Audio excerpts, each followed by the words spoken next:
Hi எல்லாருக்கும் வணக்கம். இன்னைக்கு பார்த்தோம் அப்படின்னா காஷி வந்துட்டு நம்ம பஜ்ரா கிட்ட வந்துட்டு பேசியிருப்பாங்க. இந்த மாதிரி வந்துட்டு எல்லாருமே இந்த டைலாக் கண்டிப்பாக கேட்டிருப்பீங்க. பார்க்க நமக்கு தெரிஞ்ச மாதிரி காஷின்னு சொன்னால் நமக்கு டவுட்டாக இருக்குது, யாரடா சொல்கிறாங்கன்னு. அதனால பிரியங்கா சோப்ரா வந்து என்ன பண்ணுவாங்க அப்படின்னா பஜ்ராவாக இருக்கிறவங்க கிட்ட சொல்லுவாங்க, இந்த மாதிரி வந்துட்டு இந்த உலகமே வந்துட்டு ராதே கிருஷ்ணன் தான் சொல்லுது. கிருஷ்ணனோட மனைவி லீகலான ஒய்ஃப்னா, ஆனால் என்னை பற்றி வந்துட்டு இந்த உலகம் வந்துட்டு பேசலை. இதனாலதான் நான் வந்துட்டு அவங்க மனைவியா இருந்ததுக்கு பதிலாக நான் வந்துட்டு காதலியா இருந்திருக்கலாமே அப்படின்னு சொல்லிட்டு தோணுது அப்படிங்கிறத சொல்லியிருப்பாங்க.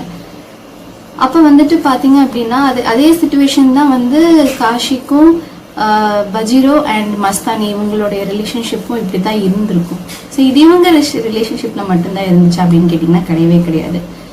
ஏன் மும்தாஜ் ஷாஜகான் எடுத்துக்கோங்க. அவங்க பார்த்தீங்க அப்படின்னா ஷாஜகான் கிட்டத்தட்ட 5 மனைவிகளை வந்து லீகலாக வந்து கல்யாணம் பண்ணியிருக்காங்க அப்படின்னாங்க. அதுக்கப்புறம் வந்து சொல்லக்கூடிய எண்ணிக்கை வந்துட்டு இன்னும் ப்ரூஃப் பண்ணப்படலை. பாசிபிலிட்டியாக இருக்கும் வேணா சொல்லியிருக்காங்களே தவிர்த்து அது வந்து ப்ரூஃப் பண்ணப்படலை.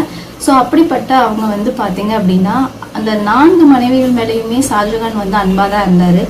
அவங்களே காதலிச்சாங்க, அவங்களும் வந்துட்டு ஷாஜகானை காதலிச்சிருக்காங்க, தன்னோட ஹஸ்பண்டான ஷாஜகானை காதலிச்சிருக்காங்க. ஆனாலும் பார்த்தீங்க அப்படின்னா காதல் மனைவிக்காக மும்தாஜை தான் வந்து அவர் தேர்ந்தெடுத்து அவங்களுக்காக வந்து தாஜ்மஹால் கட்டியிருக்காங்க. ஸோ இப்போ உலகம் முழுக்க வந்துட்டு ஷாஜகான் மும்தாஜுங்கிறத தான் தெரியுதே தவிர்த்து ஷாஜகானுடைய மற்ற மனைவிகளை பற்றி பேசப்படலை.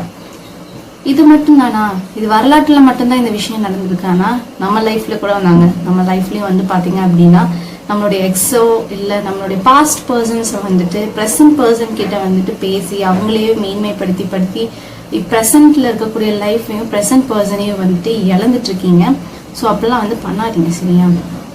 என்னதான் வந்துட்டு உங்க எக்ஸ் வந்துட்டு நல்லவங்களா இருந்திருக்கலாம், நல்ல ஒரு விஷயமா இருந்திருக்கும், ரிலேஷன்ஷிப் நல்லா இருந்திருக்கும். பட் அது இப்போ இருக்கக்கூடிய ப்ரெசன்ட் பர்சன்ஸ் கிட்ட நீங்கள் அது ஒய்ஃபாக இருக்கலாம், ஹஸ்பண்டாக இருக்கலாம், யார்கிட்ட வந்தாலுமே அந்த மாதிரியான விஷயத்த வந்துட்டு பண்ணாதீங்க. ப்ரெசன்ட் பர்சன் கிட்ட ப்ரெசன்ட் லைஃப்பை நீங்கள் வந்து என்ஜாய் பண்ணணுமே தவிர்த்து அவங்கள நல்லா பார்த்துக்கிறது, டேக் கேர் பண்ணுறது, லவ் பண்ணுறது, ஸோ இந்த மாதிரி விஷயத்த வந்துட்டு தயவு செஞ்சு பண்ணுங்கள். அவங்க எக்ஸை வந்து வச்சுட்டே இருந்தீங்க அப்படின்னா உங்கள் கூட இருக்கக்கூடிய உங்களுடைய பார்ட்னருக்கு வந்துட்டு ஒரு டிப்ரெஷனுக்குள்ளாவாங்க. அப்போ நம்ம வந்து அவருக்கு பெருசு இல்லையா, நான் வந்து என் ஒய்ஃபுக்கு பெருசாக தெரியலையா அப்படிங்கிற மாதிரியான ஒரு தாழ்வு மனப்பான்மை, ஒரு கஷ்டம் வந்து அவங்களுக்குள்ளே இருந்துகிட்டே இருக்கும். ஸோ அந்த வீடியோ பார்க்கும்போது எனக்கு வந்துட்டு இந்த விஷயம் வந்து உங்களுக்கு ஷேர் பண்ணணும்னு தோணுச்சு. அதனால் இந்த வீடியோவில் உங்களுக்காக நான் ஷேர் பண்ணியிருக்கேன். அடுத்த ஒரு வீடியோவில் சந்திக்கேன். அண்டில் அண்ட் பை ஃப்ரம் ட்விங்கர் பில்லானி.